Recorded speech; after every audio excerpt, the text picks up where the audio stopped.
Hello and welcome to Pop Snitch Pod. I'm Rachel. And I'm Brandon. So I have something to start the pod off with today, and it actually is a surprise, a present for you that I've been keeping secret from you. And that is that Tuesday, we will be going to the Summer House premiere with all the people from the show. What? Yeah. So we will be at the Summer House premiere in New York on Tuesday night of next week with all of the new cast and like a meet and greet and all of that. So how did you finagle this? I've just been watching it and was able to snag like basically tickets to it or whatever. Oh, you bought tickets. Oh, I thought you were like chatting with them, trying to get like Pop Snitch in there. No, I mean, they're not doing any press for this because you actually like have to buy tickets to be there, but it also like allows us to get in there. Yeah, that's awesome. Yeah. That's exciting. I need to get an outfit. So we're going to be doing that on Tuesday night. All right. That's incredible. I feel like, I don't know why. I mean, our people might not notice this, but I feel so close, but my camera's further away than it ever is. Uh-huh. My light is in the same place it always is. Somehow it's in my glasses, which it never is. I really love that every time we start the pod, you're like, what if I verbally fixated on how either you or I look in this particular shoot? Yeah. I mean, I see your point, but the point remains. It's really helpful, especially for people listening with just audio only. I don't like, well, you know, we create these videos for a reason. Go on YouTube and subscribe. Or watch them on Spotify too. Oh yeah, they're on Spotify as well. I mean, you gotta let it go. Oh my God, the OCD is loud. I'm watching that look and the twinkle in your eye when I know that I've lost you. Yeah, I mean, I'll be honest, it's happening, but I'm gonna let it go. I'm gonna let it go. Jesus. Okay. Well, I'm excited about that. Where is it? It's just some venue. I haven't really paid that much close attention to it.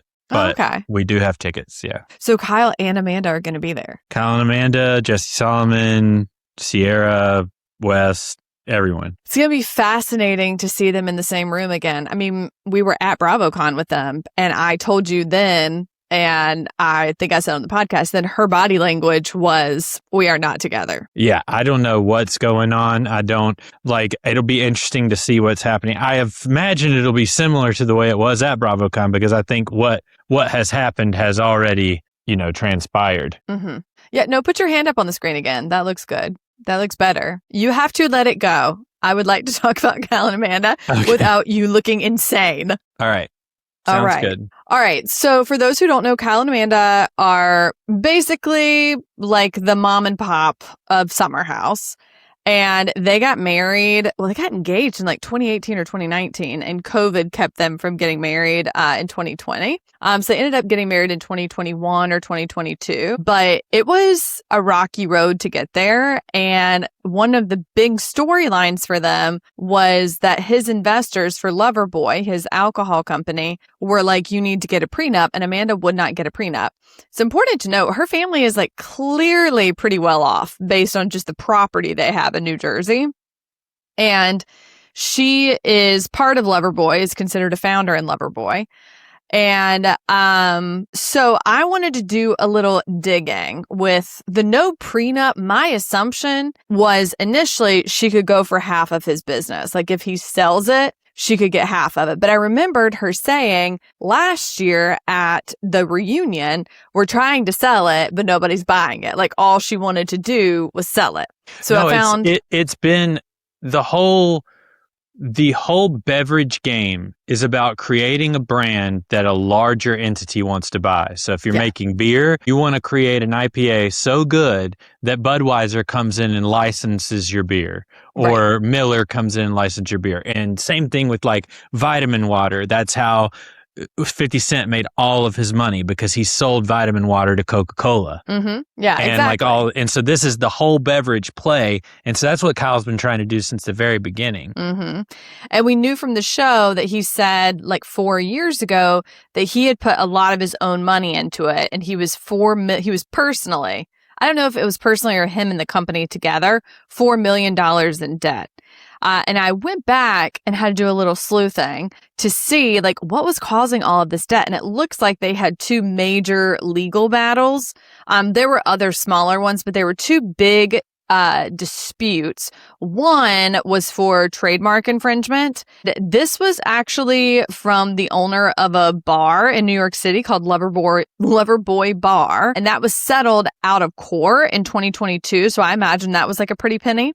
And then there was also a distribution dispute in 2021, and it says that Night Shift Distributing sued Loverboy for terminating their contract without compensation. Loverboy filed a counterclaim alleging fraud and exploitative agreements. Both parties reached an amicable settlement in 2021, but what I found interesting was during the height of that in 2021 to 2022, the company spent over $200,000 in 1 month on legal fees alone. I mean, none of this is surprising to me because I always wondering like how great of a businessman is Kyle and how much of him is that like classic forever an entrepreneur, never a salesman, never a final deal kind of thing. Mm-hmm. And like Loverboy without the show, I don't believe I would have ever seen a Loverboy. Oh, like, no. It was genius to do it with the show. Like I keep thinking about it and I'm like, the only places I see Loverboy are on Bravo and like maybe like occasionally a random store here in New York. But like we would have to, if we wanted a can of Loverboy tonight, we would have to go on the Loverboy website, find the store locator, find the store that carries it. Like it would not be easy to find a can of Loverboy tonight. Yeah, you can't just go to the grocery store. Yeah. Well, and here's the other thing. We probably have a can in our refrigerator that we bought 4 years ago because, to be frank, wasn't very good. Yeah. So another thing is like, I'm sure you may get to this, but what I know now is that Amanda is actually the one who's going to be hurt in this situation, not Kyle, because she is going to be responsible for half of his debt. Well, that's what I'm, yeah, go ahead. Yeah, go ahead. And I'm just like, that's what I'm thinking about. Like, what are the terms of that? Because she will be responsible for if Kyle is essentially the entity and hasn't prepared well enough, like their marriage could basically be what has to pay this debt off. Very curious. I think her dad is probably a pretty good businessman, and I think their pockets are deep enough to go after Kyle legally if they need to. So I am curious to see how everything gets separated, but it was reported today that she pulled equity from the company, which indicates that she does not believe that it will get sold. So she took her money and ran. Oh, wow. Mm-hmm. I mean, now, I don't know if that's true, but they did report it. So who's to say? But if so, it shows that one, she doesn't think he's going to be able to actually sell the company. And two, she's probably taking equity from the company to pay off her side of that debt. Well, what I know is that the seltzer game is cooling, not exploding. Right. Because young people aren't drinking anymore. They don't have that refill of the audience. Well, and it's the whole like, I think Flower Boy could maybe be a bigger business than Loverboy at this point. Well, but there's legislation that's hindering Flower Boy, and so it's not as easily accessible across all 50 states. So, of course. Yeah. So I think it's dicey. The business part of it's dicey. I mean, obviously, it's sad for both of them. I think she just really fell into that sunken cost fallacy where she had spent so much time with him. She began to tell herself that the way that he treated her and the constant back and forth that they had was normal. And she was like, I can do this for the rest of my life, until she couldn't. I think she got to her mid-30s, and because this year she'll be 35. And I think she was like, I want to have kids. I do not want to have them with that man. Because she wanted to have kids for a long time. And then something shifted. And when he was like, I want to have kids, she was like, you know what? Nah. And I think that like 2 years ago, because I always tell you, like when a woman leaves, she has been planning that exit for a minute. 2 years ago, when she went to him and said, I want to do something on my own. I'm only known as your wife. I'm only known as the creative person on Loverboy. I want to design bathing suits. And he whined and pitched a fit and called her a bitch and went and cried in his car and then said, well, I want to be a DJ. And then began to be a DJ and do the one thing she had begged him not to do, which is stay out all hours of the night. I think something flipped in her brain and she was like, I can never have children with this man. And she knew she was like hitting a time in her life where it was kind of now or never. And I think that's why she pulled the plug. I mean, I'll say all these things with the caveat first that I love Kyle Cooke. I think he's funny. I think like I have a lot of empathy for him. Mm-hmm. I have thought from the very beginning that they are a bad match, period, in a lot of ways. And it's not like she's, it's not like he's an awful person or she's an awful person. It's like they're just not a good match. Like he likes to stay out all night and party. She doesn't. Like it's like I can't find any common ground on much of anything. I think they were both partying and having a good time when she was younger, and he just quite literally never grew up. Yeah. And now, now in a way that a lot of these men who find this level of fame, he has no reason to. Yeah. He can go around to bars and meet and greets and do a Tom Schwartz for the rest of his life. Yeah. And he doesn't I was thinking that the show really stalled his growth. Yes. And the only chance that Kyle has to sell this business that he's poured everything into is to stay in the Bravo universe and hope that his celebrity is eventually enough to sell this brand. And I mean, that has been the play since the very beginning. And it was a genius one. It's just the product I don't believe is that good. Yeah.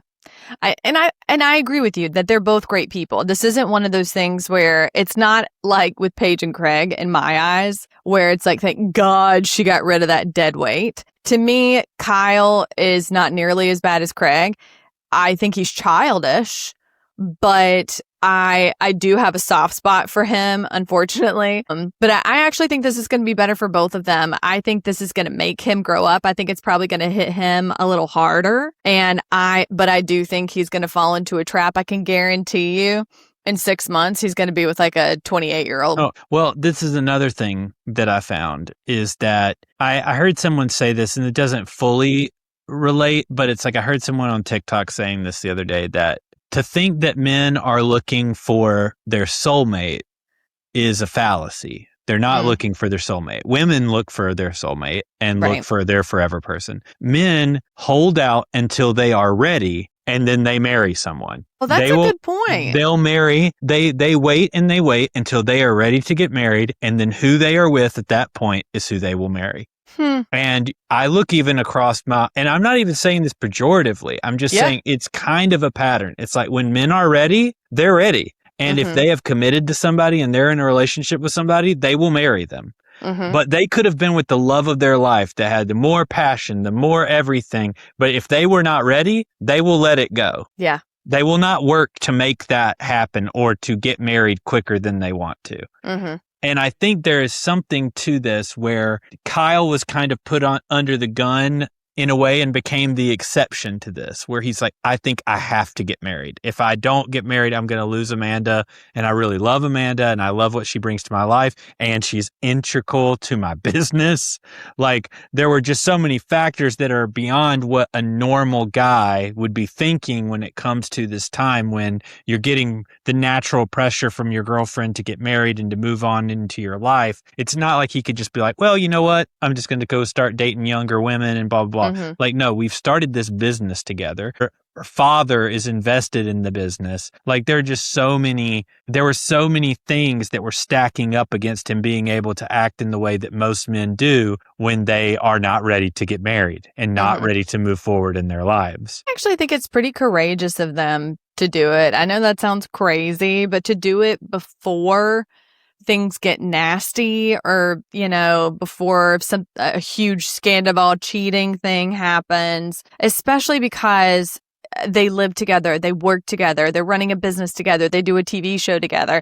To have to disentangle yourself from all of that, knowing that you not only just that you have to do that set that apart. That's really hard. And now you have to do it with the public watching you. You know, you've had this reality TV show for 10 years where you've shown all this part of your relationship, and all these people like us are going to be talking about it online. Like, I think that's why it probably took her 2 years to do this, if I were guessing.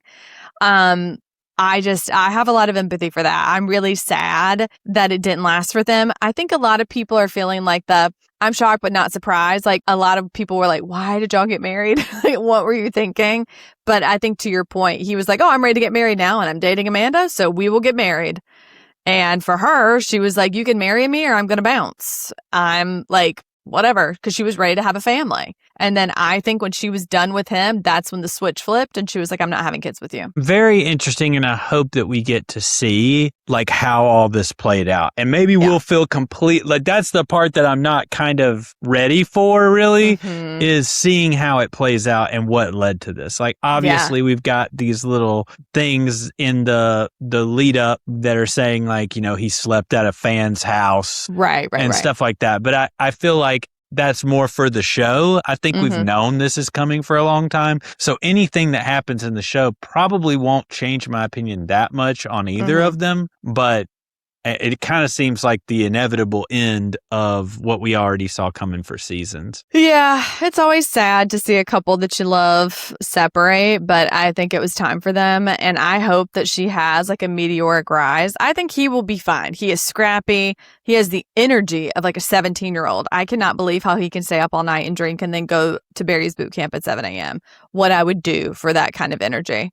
But I think he will land on his feet. He's doing his DJ gig. Everybody keeps posting these memes that are jokes about how when he posted his DJ tour, that was the real divorce announcement. I'm like, I concur. But I told everyone when that man showed up at the Canadian border without his passport, I clocked it. If you have a wife, you don't show up to that border without your passport. I'm sorry. You don't. Oh, that's actually a good point. That's a good point. I mean, if you're leaving for anything, I'm yelling as you walk out the door. Wallet, keys, phone. What do you got? You got your passport? Keys, people, cell phone. Yeah. Like, please. No. I hear you on all of that. I think that it's going to be better for them in the end, for sure. Yeah. But, and I'm excited to see their new show, The City, too. Mostly because I just like I love when they start filming more in the city, because I'm like, do I want to go to that restaurant? Do I want to pop over there? And I'm interested to see like what the format is and how it's going to move from here and who they're going to follow.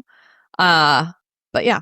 All right. Now we have to talk about the Beckham family. Were you aware prior to this week about Brooklyn Beckham and his wife being estranged from his family? I had no idea about any of this. So this is honestly, this has been like, I've been getting an education on all the stuff that led up to this, and it's fully wild. Yeah, totally.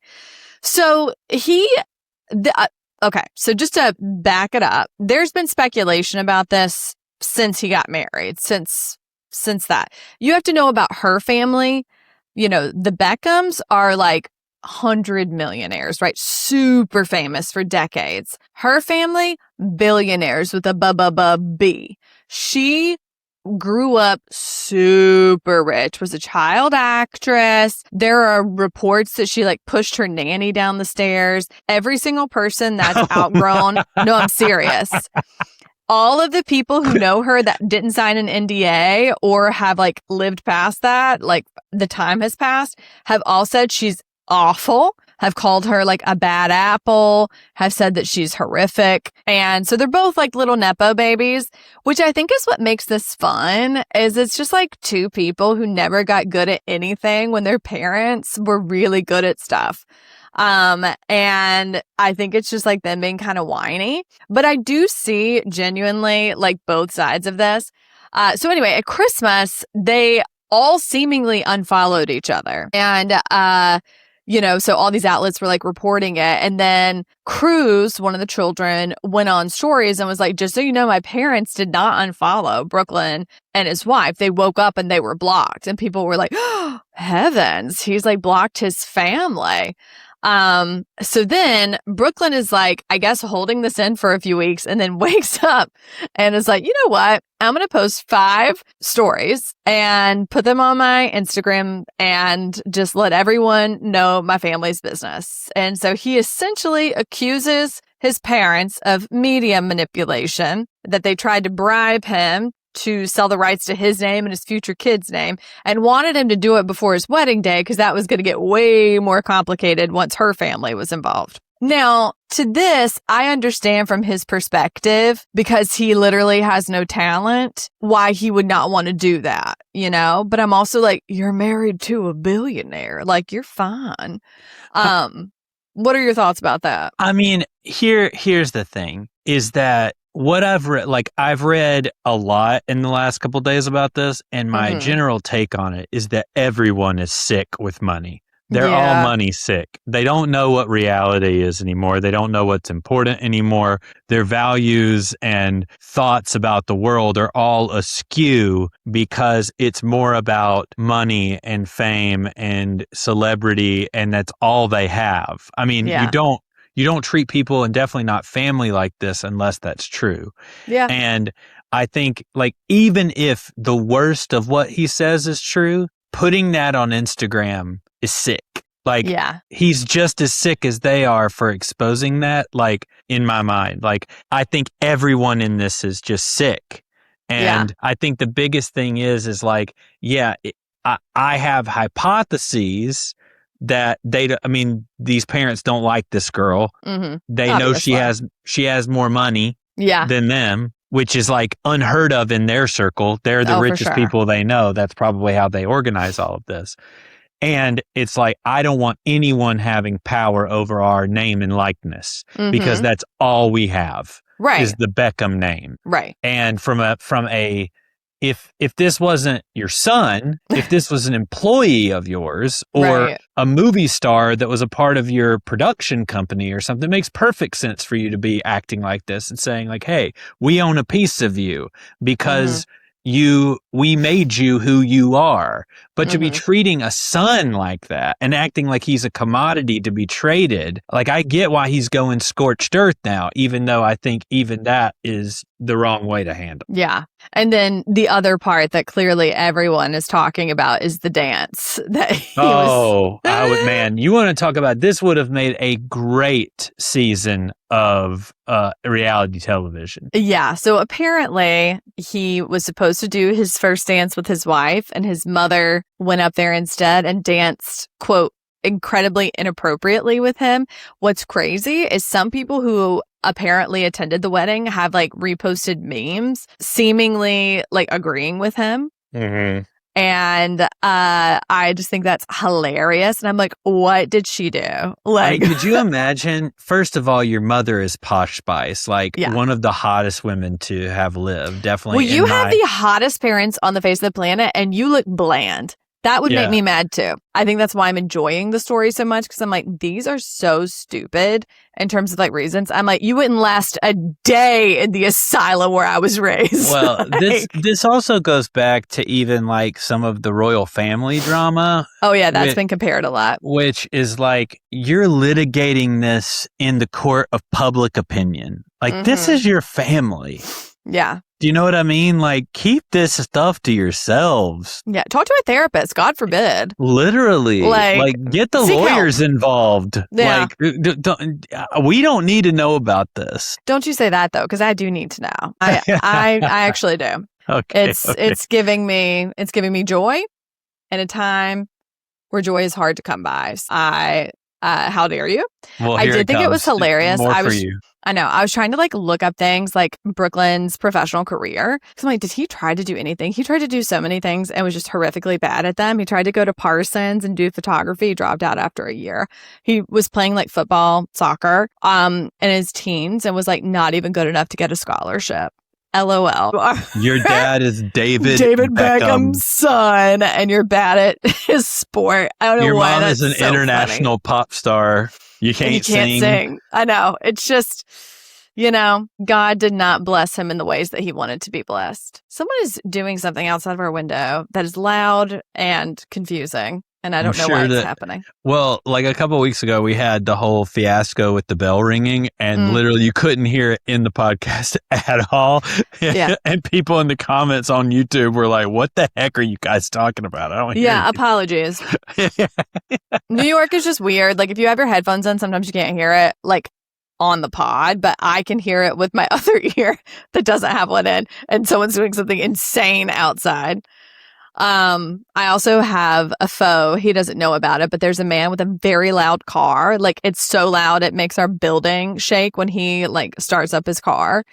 And I want to seek revenge. I haven't decided what I'm going to do yet, but our dog Doug like had a mental breakdown last week when he didn't know what it was. It's like the muffler is completely disconnected from the actual car chassis, and so when he starts it up, it's just like metal on metal clanging for however long he's in that parking lot, which could be a few minutes, a few seconds, and a half hour. Our entire building just starts texting each other like, why is he there? It's awful. So I'm thinking, if you have any interesting ways that are not illegal to punish this person for their poor choices, let me know. I'd be happy to take notes.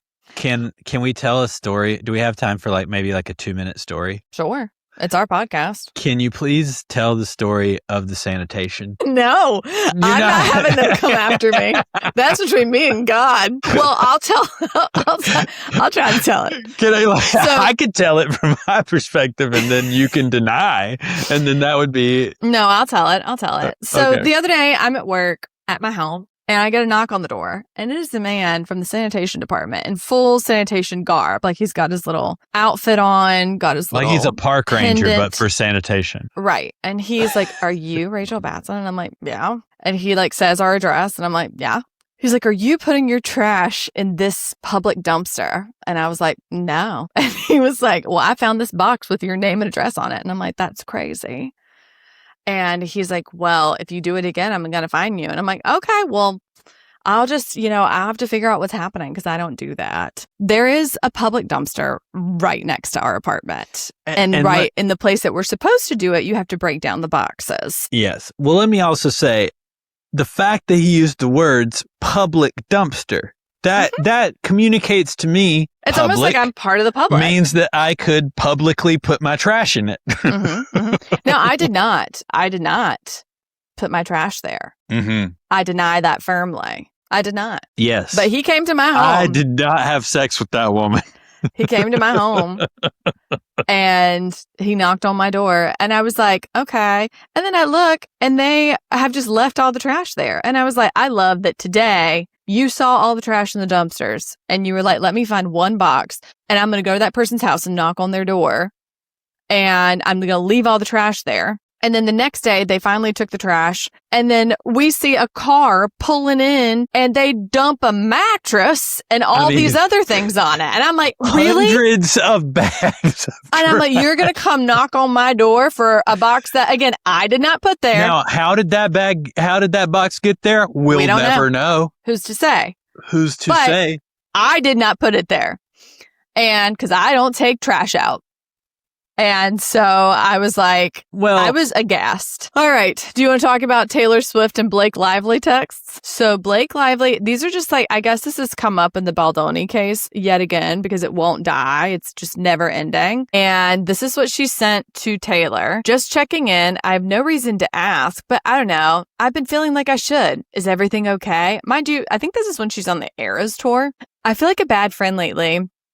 Because I was such a sad sack who only talked about my own for months. I always want the opportunity to be a better friend if there's something I unintentionally did. I know how busy and taxed you are physically, emotionally, practically, so I don't expect anything from you ever. Just want to make sure all is good. Here's what Taylor Swift said back to her and what would put me in my grave. No, you're not wrong, but it's also not a big deal. Yes, there's been a lot of the Justin stuff, but I've been through things like this before and I know how all-consuming it is. It's more like, and I feel really bad saying anything about this because your texts have been so nice in their intent, but your last few, it's felt like I was reading a mass corporate email sent to 200 employees. You said the word we like 18 times, and it feels awful to be in any way critical of any way you're processing what you're going through, but I kind of just miss my funny, dark, normal speaking friend who talks to me as herself and not like a plural unit. When it's a group I'm hearing from, I feel distanced from you even more than we are geographically.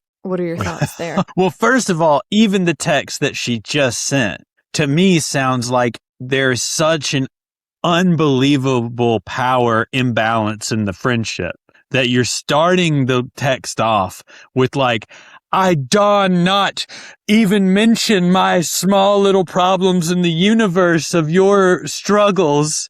Like, yeah, that to my me, small problem, something like, that's like taken over the internet. I would not be friends with somebody that I felt like I had to apologize for being alive before I could even bring to them any kind of issue. This is what she says. I deleted the awful thing I was going to end a bit with because I've become digitally paranoid. I don't know if you experienced that with phone calls after what's happened to you, but after because of the Kanye Kim thing. But after the thousands of text messages that weren't meant for me that I've been reading, I've internalized everything that everything digital will be made public. So yeah, I've been texting like I'm writing, not like me talking. I didn't realize that until you pointed it out, but I see it. I'm sorry. So I think like she was just getting like corporate and weird and like sending it out like an email almost. And Taylor was like, what is this? But I thought that was interesting. I cannot believe this is still happening. I'm like, if I were Taylor Swift, I would be so annoyed. Like, God, girl, get out of the press. Come on. You're dragging me down. Embarrassed. Trying to plan a wedding. Yeah, I mean, I would be embarrassed by this. That I was even friends with somebody who would be embroiled in something so stupid. Well, it's just been going on for so long. It's like, can y'all not settle? Can y'all not figure something out? Like this just, and I know like he's got a part in it as well, obviously, and I just have no idea what's going on. From one of the things I saw, it said that it was obvious that Taylor was involved in the New York Times article, that she had basically, like some of the texts and stuff that were released basically said that her and Blake were texting about the fact that he had been given like less than 12 hours to respond to the article and all of that. And that he was playing his tiny violin and all of this. So, I mean, also just like very messy. Yeah. And I can see how if you're a famous person, you're like, I really don't want to talk to her because all that is going to become public. And now I'm getting dragged down with her. Yeah. And she has and is continuing to be. Who filed first? Was it her? I literally can't remember. I can't remember either. I'll have to look it up. Yeah. I mean, that's the whole problem. Is like we're talking about this all the time and we don't even. Well, and it's meant to be like done in the court of public opinion. In other news, Stephen Colletti, he and his wife are pregnant. They just got married, I think, like last year. And now he's having this like reemergence into fame with Traitors. And they just announced that they're pregnant. And I just think that's so cute. Our little Laguna Beach baby. I know, that's funny. I'm wondering like how his Traitors journey is going to go, because like he hasn't really come out as like a leader or somebody who's doing that. Like he's kind of sitting back right now like a lot of people are. I think it's just because of the massive amount of people in the house and stories that have to be told. Yeah. But I'll be interested to see how his time on Traitors kind of either he just kind of fades into obscurity again, or if he becomes like a major player on there, if that could launch something for him ongoing. Yeah. Well, then let's talk about Traitors. What'd you think of these last two episodes? Well, I think we've both come to the conclusion that your thought that Colton could possibly be redeemed has been completely thrown out. No, he's irredeemable. I don't like him, and I'm glad I said what I said, and now I'll stand 10 toes down. I do not like that man. I think he's awful. He put a tracker on Cassie's car. There are some things that don't change, and crazy men who will do crazy like that, they don't change. I do not trust him. And I'm interested to see how this all plays out. Well, I'll also say... smug-ass face and all these things. I don't like it. I think one thing is, it never amazes me how guys like him, it doesn't matter how wrong they are. Loud and wrong. So certain. So unbelievably certain in their wrongness. Oh, yeah. He was loud and wrong, especially with Tiffany, and it really pissed me off. I mean, she is like crying. She's looking around at them like, you guys are rich.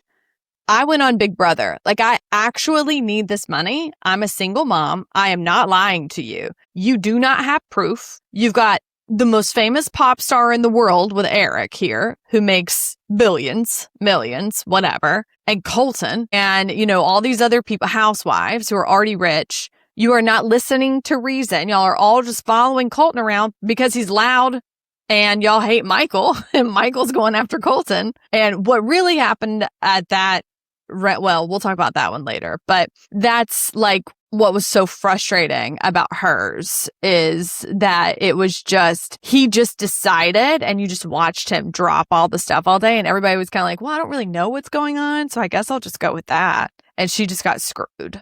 But she's been like public on all these like tweets and chats that they have and stuff like that, being like, yeah, no, he's awful. I hate him. And I love it. I think like one other thing about the episode, and this has been like the meme to end all memes, is the Michael eating out of that plate. And I mean, I've never seen anything like that in my life. To put the entire plate in your mouth and then shovel the food from the plate into your open gullet. I do feel like we talked about this last podcast, but it bears repeating. Like, I have never gasped the way I did when I saw that for the first time. I mean, that is a man who does not eat in public. That's a man who sits in his chair in his apartment alone, shoveling food into his mouth. It's disgusting. And then there's the like drinking of the water where he's like, yeah, what dipping is up it with back men into his mouth. from New York holding their water like that? Like, it's weird. Trump does that too. I'm like, what is wrong with y'all? Who can't hold water with one arm, with one hand? It's weird. It's bad. It's bad. I also am like, whoever cast Michael, you're fired. You're out. Never again. Whoever cast Rob, we love you. Great job. Excellent work. I mean, I think it'll be interesting to see. Like, I mean, Rob is kind of running the turret right now. Oh, and yeah. I think I'm going to be interested to see how that plays out. And I haven't ever watched the show before, so I don't know like how because I know that traitors have like turned on each other in the past and stuff like that. And I'm just wondering, like, I don't sense much ego in the traitors as it comes right now, but I could see it turning as things get sticky and names like Lisa continue to come up and stuff like that. So well, there's definitely ego with all of them, but they haven't clashed yet. I think Rob is really good at asserting his opinion in a way that doesn't rub them the wrong way or feel like we should do this. He will like let them chat, and when they say what he thinks they should do, he says, oh, that's a great idea. I think that too. You watch him as he's like waiting, and then he'll say, that's a great idea, and then give backup evidence, and then it just sways them immediately. I think all the women in America got collectively pregnant when Michael was going off saying commiserate wrong, and Rob's like, that is not right, and it's really driving me nuts. It's like, not the snake handler from Alabama and overalls having to correct you on your word usage. And I mean, and I knew that obviously he was saying things wrong, but I kept looking at Rob's face, and Rob was just going like, it was driving him nuts. And then he was just like, I have to say it.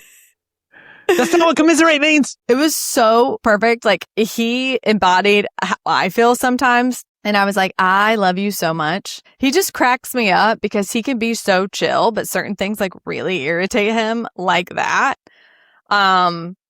Yeah. The stuff that they're grasping onto, like how wrong they are, is just crazy to me. Well, I mean, you don't know because you don't know what you don't know. I think like I would be assuming that whoever is a traitor would be being very reserved, and you know what I mean? Like, I think about the way that the three traitors have acted so far, and like that, I guess, like if I was on the show now, knowing what I know, I'd kind of be looking for that. Like, I'm going to sit back and watch, and then I'm going to decide where to put my energy, as opposed to feeling like, as a faithful, like a true faithful, I think like I think people have been wrong for this in terms of gameplay, but it's like, I think there's a desire to like get out there and be like, I'm a faithful and this is what I think. And I think this is who's doing the wrong things. And it's like, because you're so sure, because you do know that you're a faithful, you're sitting there going like, well, I've got nothing to risk. Like, I know that I'm not doing anything traitorous. And so like, I can start calling out what I'm seeing.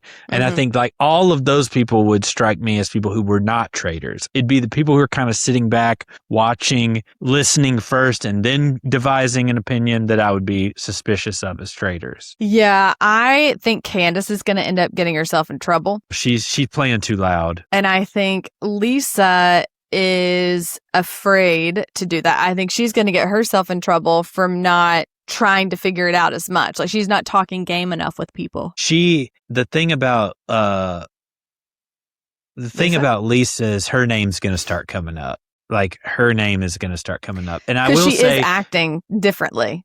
Well, she did a really good job of recounting what happened out in the woods, which I was so scared. I thought they had her. I thought she was going to be tripping up and saying different, but she actually did a really good job. And they were all convinced. I mean, even Ron, who I think had mentioned in a confessional that he was pretty convinced that she had something to do with it, was immediately like, well, she knew way too much about what was going on to be able to be that. Yeah, but then Jam was like, yeah, she watched it 3 times because she's a traitor. And I was very smart.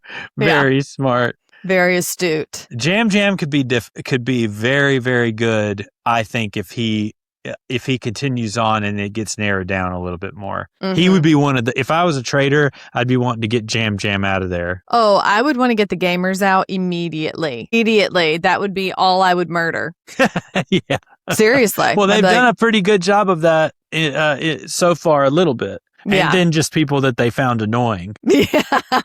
Well, everybody just told Michael, like, get out. We hate you. They literally were like, we don't care.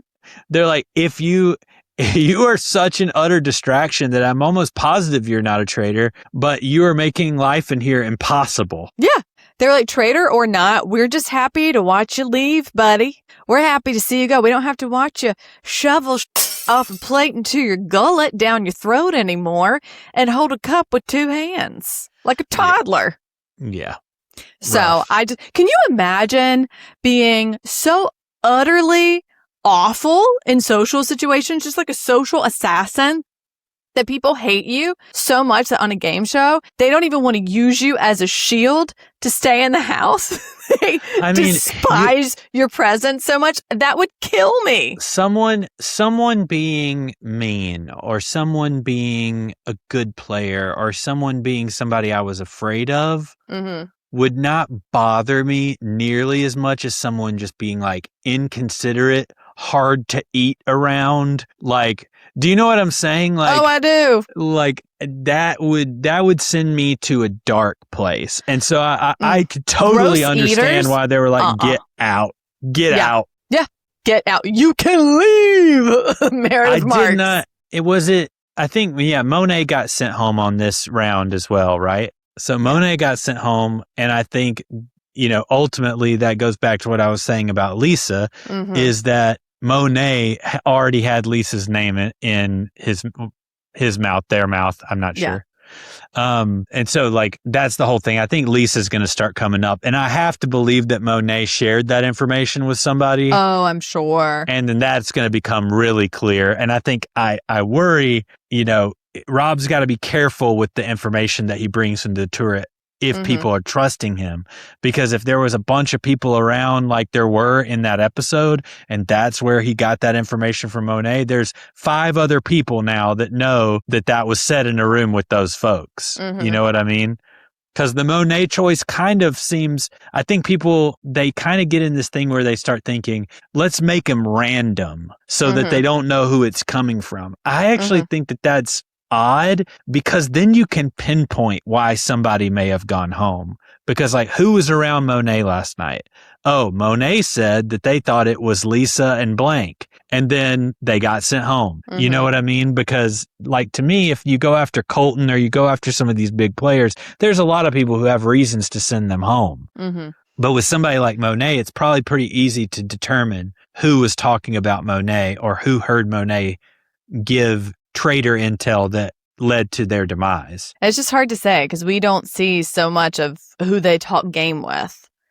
And that's what's hard to know. I think Rob has a real advantage. And the reason he's able to control the turret right now is because everyone is talking game with him. And they all seem to have like a real assumption that he is a faithful. And they are not doing that at the same level with Lisa and Candace.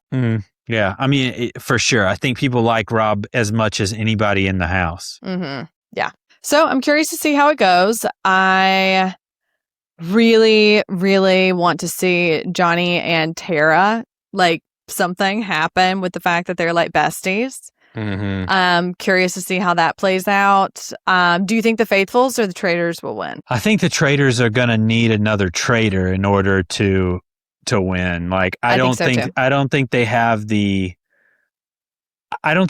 pull in the house they're going to need ultimately with the three that are currently there to make things happen at the table. Because I just don't think Candace, Lisa, and Rob are going to have the pull as a team in the way that the house views them without exposing themselves. Like, they need to feel like a friend group that's kind of moving and shaking. I don't know. And like a thing is, like, I probably need to go back and watch some old episodes so that I kind of see how this plays out over time.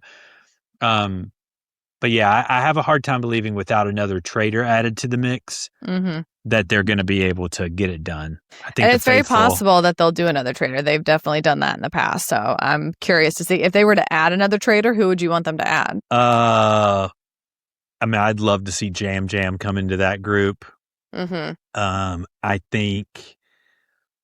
I wonder if Steven would be like a good silent Steven Coletti killer. Would be amazing. I don't know though. It would depend on how many people trust him at this point. Do you think they're going to take out Colton? I think Colton's dumb as a brick, and he's choosing everyone wrong. So why would you get rid of him? I think part of the problem is that he is able to get people to come to consensus is why. Yeah, like if he puts you in his crosshairs, you're done. Yeah, so that's why. And if Lisa knows he's got her name on his lips, then yeah, she needs to kill him. I'm really ready for people to start using the advantages. Like nobody chose the like cloak, the shield or whatever. Yeah, like. Cloak. I'm just like, well, I mean, it's all kind of weird stuff. There's cloaks and daggers and shields and everything. I'm just saying.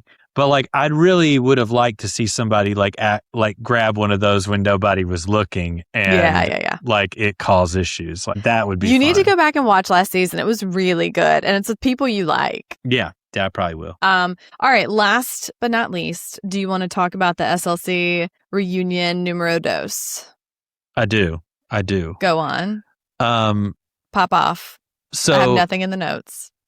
I wrote some things in the notes. So, the more and more that we talk about the plane, the more and more I start to believe Meredith, because on the show, they kept going back to the fact that this was just like an explosion over the course of the whole flight. And then we find out in this thing last night that this was happening as they were landing. The plane is already on the descent when she goes to the bathroom and spills the wine. It could have been accidentally on the seat. And then she comes back and she's like all charged up. This is the only way that production wouldn't have gotten something with this. They're already like tray tables up, get your gear down. That's why they didn't have a camera out. It's because they say, put everything away. We're about to land. Like, this happened in a very short amount of time. And I do believe that Meredith was saying very hurtful things right behind her at a acceptable volume for the plane with Lisa. And that is probably what really hurt Brittany's feelings, because I don't think Meredith had any desire to protect Brittany's feelings from what she was saying, or that she really had an impetus to based on what Brittany was saying at the table. And so I think this... and then she gave that background of Brittany and the dumb Osmond, the spare Osmond, supporting the anti-Semitic nail tech. I had actually seen that on Reddit. them posting support after people had said stuff about the anti-Semitism. And so I wondered what that was about. And so that was telling. So I understand a little more about why Meredith was already on edge.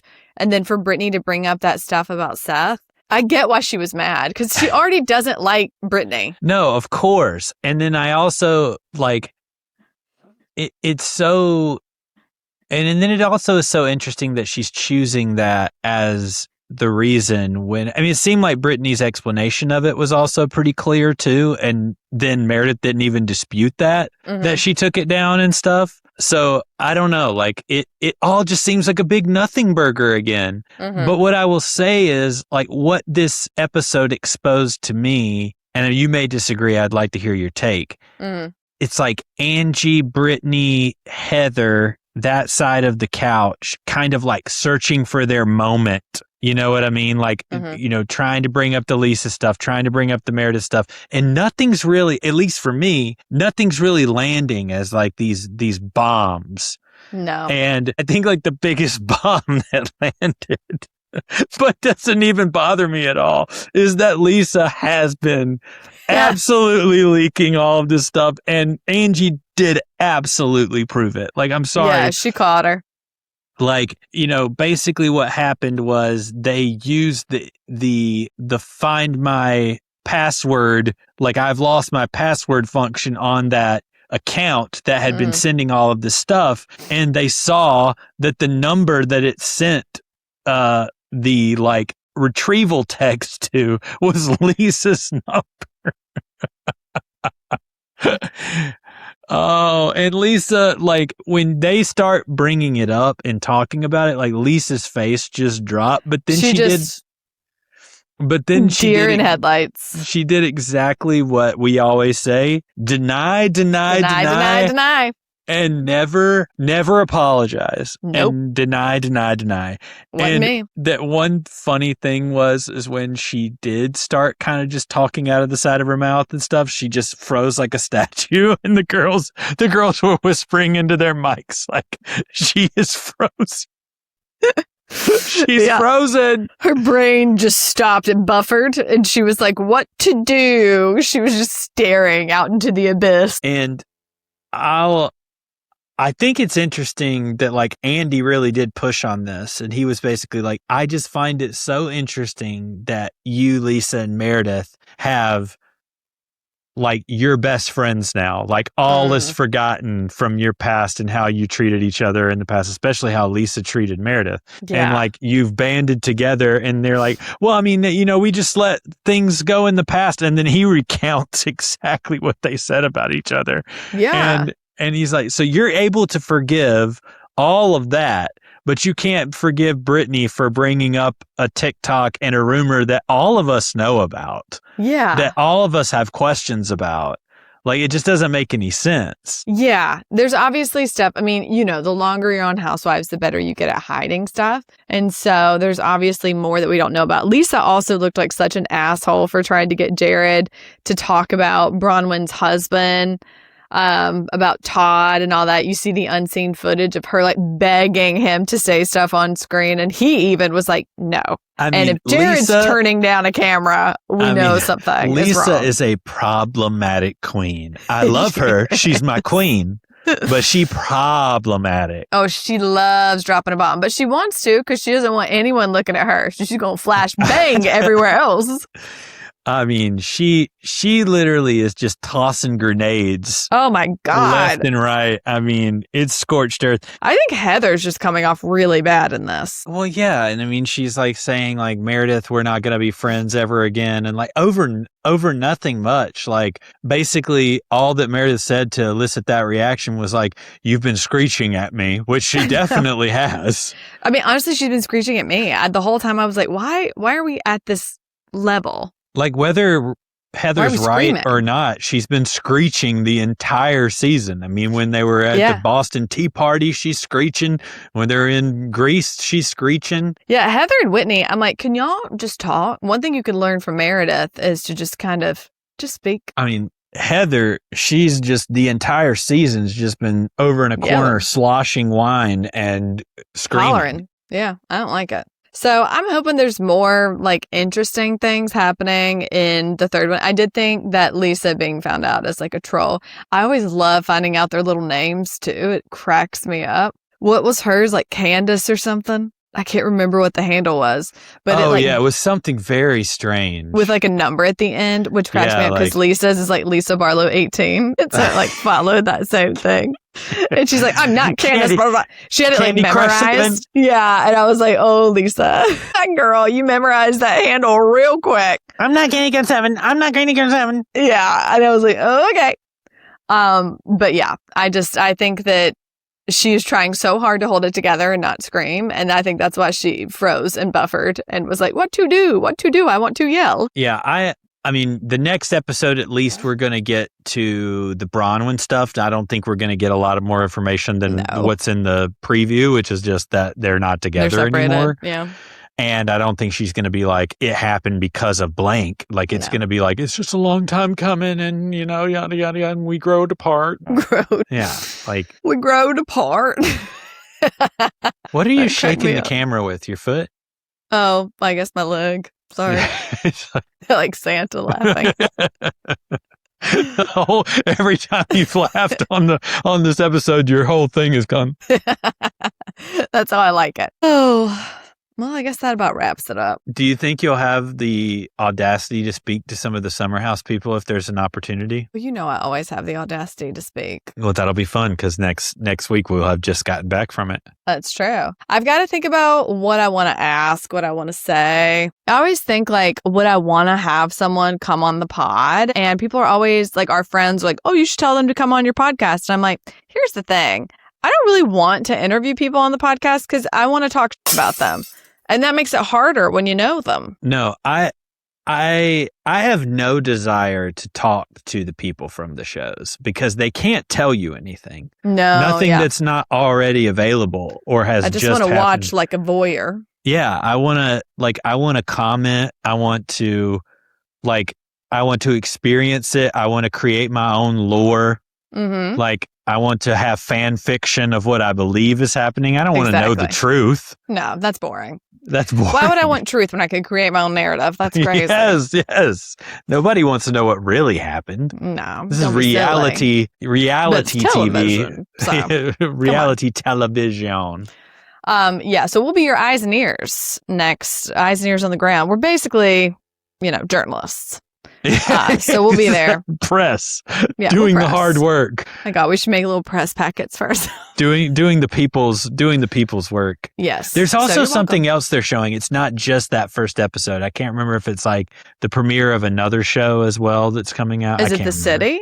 The other no, because that won't come out until after the season is over. So they're just showing the first episode of this. So they wouldn't want to spoil what happens after. Oh, that's true. Well, that was such a hideous yawn. I can't believe I did that. They're on the edge of their seat as Rachel falls asleep mid podcast. About that time. About time to shut her down. I gotta eat. All right. Well, we love you. We've got the Snitchuation Room. We're filming 2 episodes this week. Those will be coming out soon. Yeah. Go to popsnitch.com. Follow us, like, and subscribe. Definitely go to YouTube. We're trying to build our YouTube numbers. Please. We're posting short clips of the podcast, along with longer clips of the podcast, along with full episodes of the podcast. We really need to do some work over there at YouTube. So please go to YouTube and subscribe. Wait, we didn't tell everyone that we saw the people from Jersey Shore. Oh, yeah, we did. We saw JWoww from Jersey Shore. And Sammy. Okay, I didn't got a picture with Sammy. JWoww wouldn't take a picture with me, but Sammy did. She was as far away as humanly possible. Nice. But she did take a photo with us. So we were in Atlantic City for a friend's birthday. And literally no cameras, nobody around. And my friend was like, is that JWoww? And I was like, oh, it is. And no one would go say anything. And they were like, will you ask for a picture? And I was like, 1,000% I will. They were playing roulette. Mm-hmm. So, yep. Fun times. So anyway, that was fun. So I guess we'll see more celebrities next week. All right. Sounds good. Thank you for listening, and we'll see you next week. All right. Bye. Bye.